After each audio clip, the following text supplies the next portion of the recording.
Australian wine has become a global phenomenon. Bottles with kangaroo logos, colorful labels, and budget-friendly prices fill supermarket shelves from New York to London. They're marketed as approachable, easy-drinking wines perfect for casual occasions. But have you ever wondered what actually goes into mass-market wine production?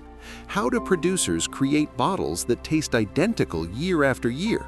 Why don't wine labels include the same nutritional information required on virtually every other beverage? Today we're examining the Australian wine industry, not to attack specific brands, but to understand the production methods, labeling practices, and regulatory environment that shapes what ends up in your glass. This isn't about telling you what to drink, it's about providing information that helps you make choices aligned with your preferences and values. Let's explore what's actually happening in Australian wine production. Wine production exists on a spectrum from small-batch artisanal operations to massive industrial facilities processing thousands of tons of grapes annually. Traditional small wineries typically source grapes from estate vineyards or long-term contracted growers. They hand harvest or carefully time mechanical harvesting for optimal ripeness, ferment in smaller vessels allowing individual batch attention, age wines in oak barrels that are expensive but create complexity, bottle wines from specific vintages reflecting that year's conditions, and produce limited quantities with vintage-to-vintage variation. This approach emphasizes terroir, the unique characteristics of place and season. Each vintage tastes different because growing conditions vary. Mass-market producers operate differently. They source grapes from multiple regions, often changing suppliers based on pricing, mechanically harvest vast acreages prioritizing efficiency over selective picking, ferment in enormous tanks holding tens of thousands of liters, use oak alternatives such as chips, staves, or powders rather than expensive barrels, blend wines from multiple vintages to achieve consistent flavor profiles, and produce millions of bottles with intentional year-to-year consistency. This approach emphasizes consistency and affordability. The goal is wines that taste identical every year, meeting consumer expectations for familiar flavors at low prices. Neither approach is inherently wrong, they're simply different. Small production methods cost more but create distinctive, complex wines. Industrial methods achieve affordability through scale and standardization. Understanding which approach your wine comes from helps set appropriate expectations. A $10 bottle will be industrially produced. A $50 bottle might be artisanal. Both serve different purposes and consumers. Australia is home to both world-class boutique wineries producing exceptional wines and massive industrial operations exporting globally. The challenge for consumers is distinguishing between them, especially when marketing blurs these lines. Most consumers assume wine is simply fermented grape juice. In reality, numerous additives and processing aids are permitted during wine production. Sulfites, or sulfur dioxide, are the most common additive and are required to be listed on labels due to allergy concerns and are present in nearly all commercial wine. Acid adjustments using tartaric, malic, or citric acid may be made to balance pH when grapes lack natural acidity, which is common in warm climate regions where ripe grapes have lower acidity.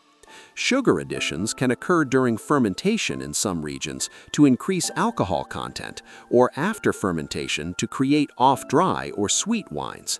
This remaining sweetness is called residual sugar. Powdered tannins may be added to red wines lacking natural tannin structure from skins and seeds. Color enhancement products such as megapurple, a concentrated grape must, can deepen color in pale red wines. These practices are legal but rarely disclosed. Instead of aging in expensive oak barrels, producers may add oak chips, oak staves, or liquid oak essences to create similar flavor profiles at a fraction of the cost. Fining agents such as egg whites, isinglass derived from fish bladder, bentonite clay, or synthetic products are used to clarify wine by binding to particles. Most are filtered out before bottling. Various enzymes may be used to speed fermentation, enhance color extraction, or improve clarity. Rather than relying on natural yeast strains present on grape skins, most commercial wines use cultured yeast strains for predictable fermentation. In most countries, including Australia and the United States, wine producers are not required to list most additives on labels.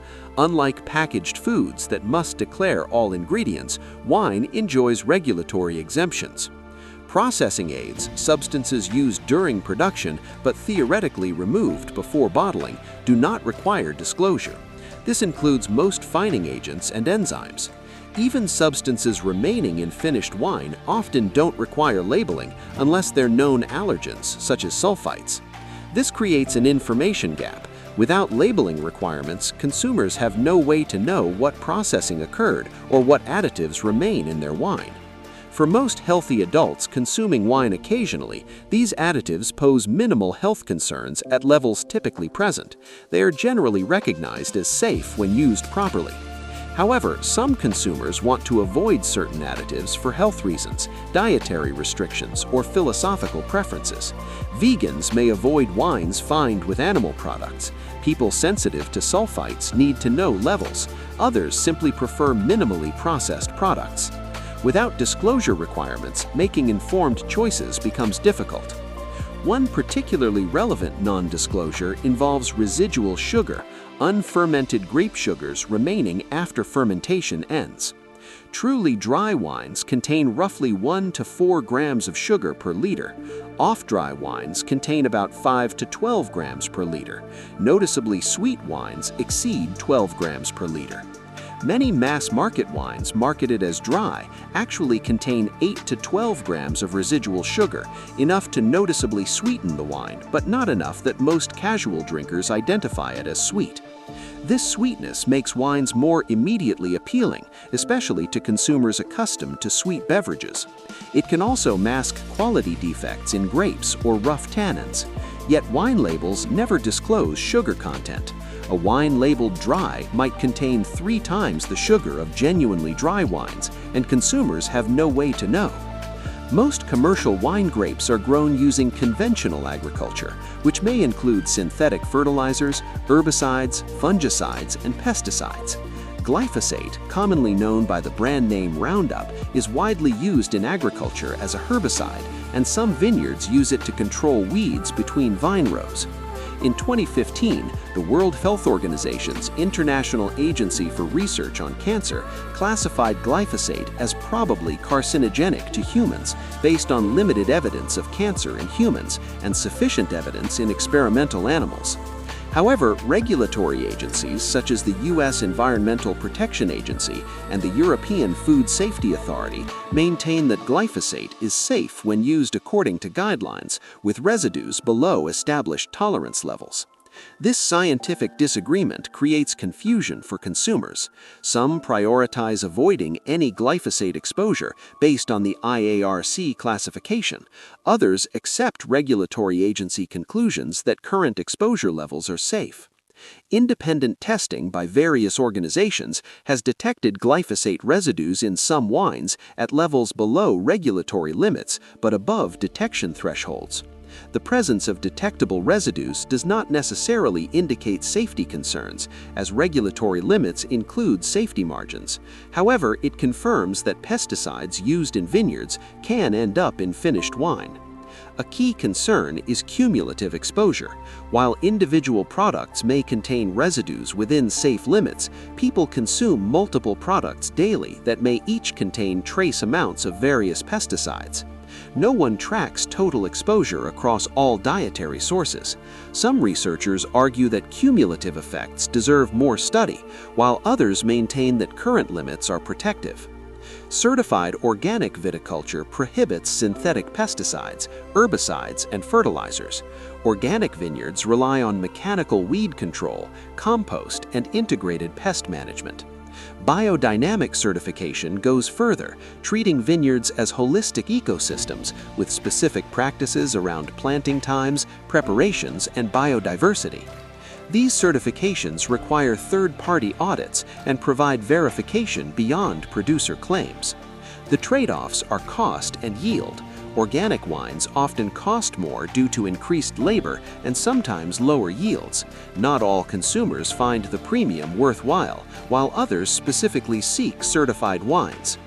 Australian wine labels are required to include the producer name and location, alcohol content, volume, a sulfite warning if applicable, country of origin, and health warnings. They typically do not disclose calories, carbohydrate or sugar content, additives other than sulfites, specific vineyard sources unless making regional claims, vintage information for many mass-market wines, or processing methods used. This limited disclosure makes comparing wines difficult. In some cases, beer and spirits provide more information than wine does. Some producers have acknowledged creating wines with generosity or approachability for certain markets, particularly the United States. These terms often translate to higher residual sugar levels than traditional European dry wines. Wines engineered to taste smooth and